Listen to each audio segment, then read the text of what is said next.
Hi, I'm Turbo here for Empire TV with Nahaz here. How are you doing, man? I'm doing great. A little bit sad for VP, but otherwise feeling good. It's just been a great event. So the top four, 3 Chinese teams, 1 USA remaining. This isn't exactly how people thought it would go down. What do you think? What do you think is the big difference between these teams that allowed China to just advance and do so well when people maybe thought that Europe was going to be stronger this year? Well, I mean, I think if there's been one thing that's been the overarching theme of the tournament, it's that team beats talent, and that's not to say that these Chinese teams are not talented. That's very far from the case. But the way that they've been able to play, the way that they've been able to coordinate, get in and out of fights as 5 every time, and the way that they've been able to leverage their games after winning engagements. I mean, you just saw a situation in that last match where VP took 3 fights in a row and really didn't get much out of it. But the minute that LGD wins a fight, the game is practically over. That's what they've been able to do, and that has a lot to do with just team play and great understanding of the overall strategy of Dota. And would you say that's also a discipline thing among teams? Because you see, like, Xiao8, he's a very disciplined captain. And then we see it with PPD, like, whenever EG goes for a fight, they take an objective too. So do you think a lot of it just comes down to strong captaining? I think it comes down to strong captaining. I think it comes down to just 5 players playing really well together. As just simple and obvious as that sounds, I don't think that there's I don't think I've heard of a better story in esports ever than what CDEC has done this year. I mean, this is a team that has never won a professional Dota 2 tournament at even close to this level. They grew out of an in-house league and have come here, barely made it through the qualifiers, had to play in as a wildcard team to the main event, and have just made teams look literally silly here on the main stage. And I mean, the way that they've been doing it is it's a script. What they're doing is statistically very interesting because of the way that their tower times and their kill timings play off each other, and the way that they're able to control that lower right quadrant of the map as the dire side.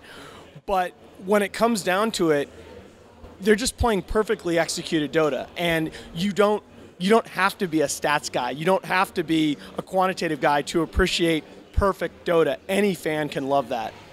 I mean, everybody loves Dota, so seeing it played perfectly is, of course, interesting and amazing to watch.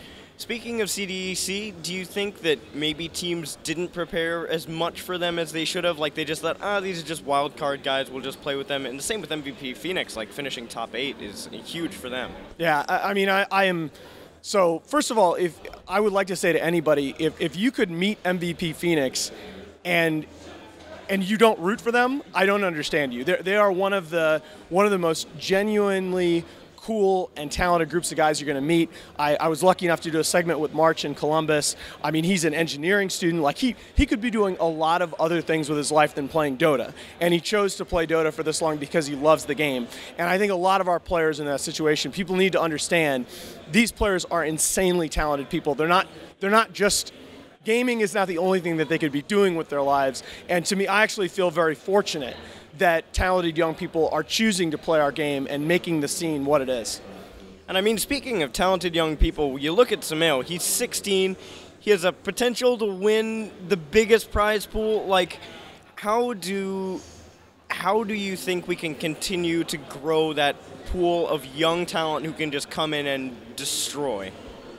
We're doing it. I mean, when you look at the commitments that Valve are making to the majors, the commitments that they're making to hosting open qualifiers, the commitments that I hope that they will continue to make to developing Dota in areas that aren't very strong right now. You know, I want to see South American Dota get more attention. I want to see Australian Dota get more attention.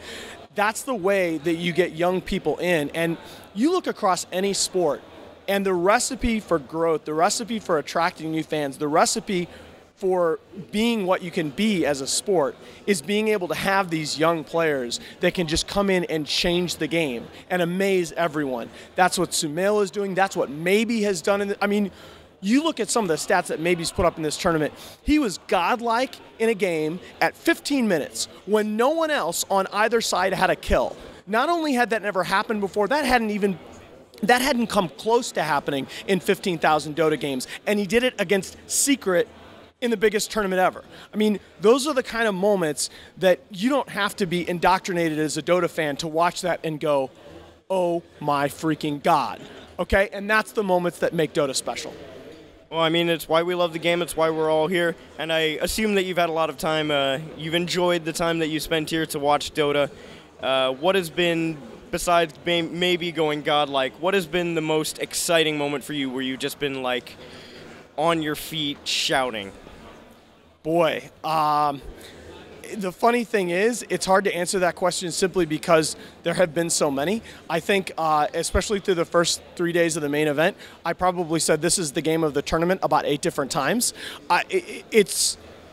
Whoever manages to make a compilation of like top 10 plays from this team, I don't think you can. I think it has to be like top 20. It's been, the level of play has been amazing, and not just individually, but team level play.